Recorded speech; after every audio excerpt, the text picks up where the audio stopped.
We've been on this property for 3 years. It's 191 hectares.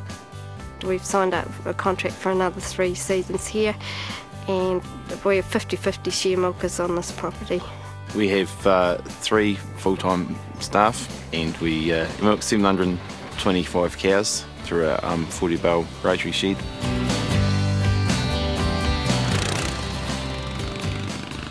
My family owned a dairy farm, and so I pretty much grew up on a dairy farm all my life, and got to the stage where once I left school I sort of was looking for other things to do.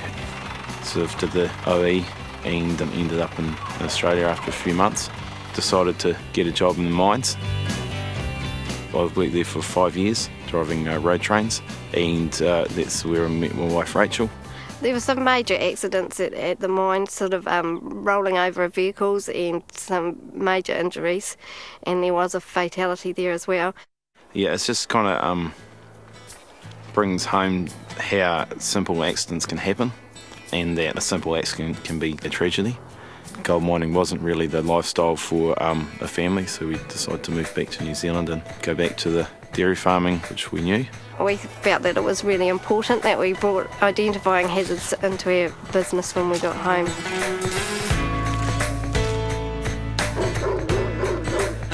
One of the main things that we look at for productivity is, of course, milk production. So we're looking at growing grass efficiently so that we are feeding our cows really well so that we're getting the milk production, and looking at our staff working efficiently so that we can produce the end result. It's really important that our staff know how to approach a job, the right way of doing it, so that they are going to do it safely.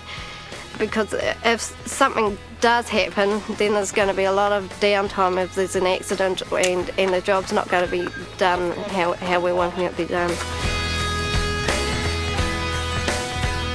Farming in general is not perceived to be very dangerous, but in reality there's a lot of things that we do in every day-to-day work that has potential to cause harm. Just with the changing nature of farming, you just come across all sorts of stuff, and you've got new stuff coming onto the farm and into the business all the time that you kind of have to work out whether it's dangerous or not. Everyone talks about farming as being sustainable, and that's the same with our staff. We can't just keep chewing through people because we've got them injured all over the place and stuff like that. So for us, we sort of sat down and thought, well, the last thing we want is to have even minor injuries. We have set up different manuals so that our staff know what is expected of them. It has our policy in the front of the manual, and our responsibilities and our employees' responsibilities as well. And it goes through all the hazards that we've identified on farm. Some of the hazards and dangerous stuff on the farm that we've identified is the machinery.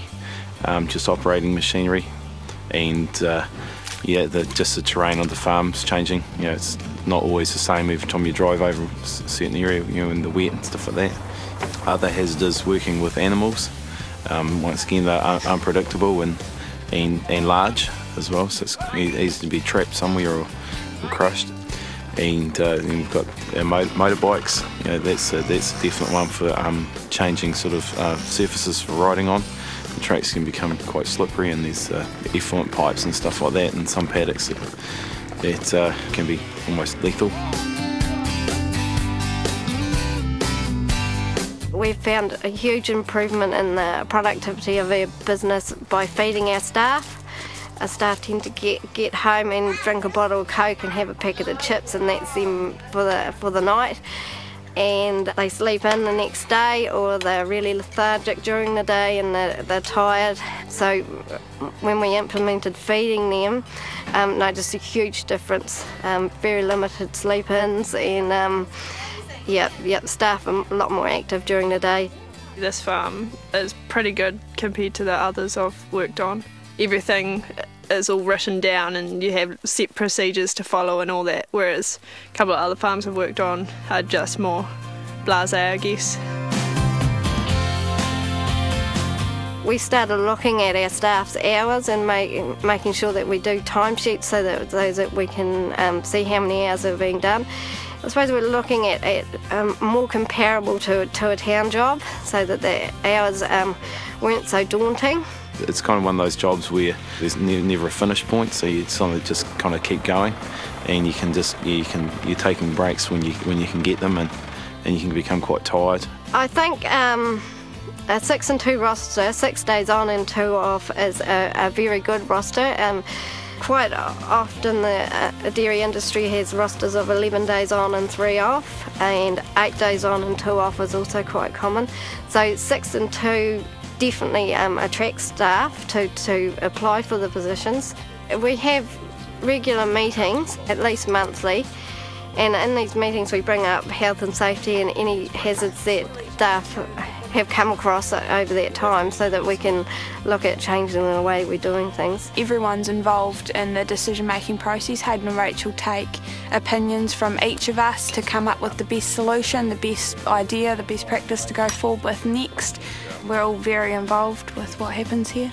Because of the health and safety procedures put in place on this farm, I feel more aware of all the hazards that's going on around me and the consequences of my actions and everyone else's actions.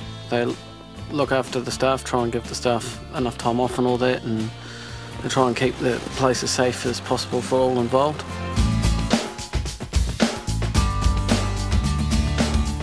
We have a full induction program, so we have a condensed form induction folder for each staff member that comes on site, and that has got all our emergency procedures in there, copies of the farm maps, condensed form of all the hazards that are on site, and also some things like first aid, and then their training schedules as well. Our staff training starts from about the first day they arrive on the farm, and by then we've kind of got an idea of what they know about dairying, and we sort of sit down with them, try and tailor make a training program. And as they go on farm and start doing the tasks, they're introduced to the hazards as they go on to each task.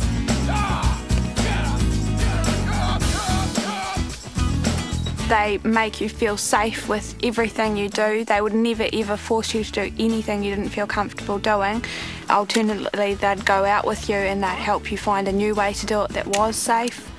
They actually have an induction folder where it has all the farm, and then they've got a procedures manual of everything the way they do it, so then there's no confusion because everyone does things different ways on different farms.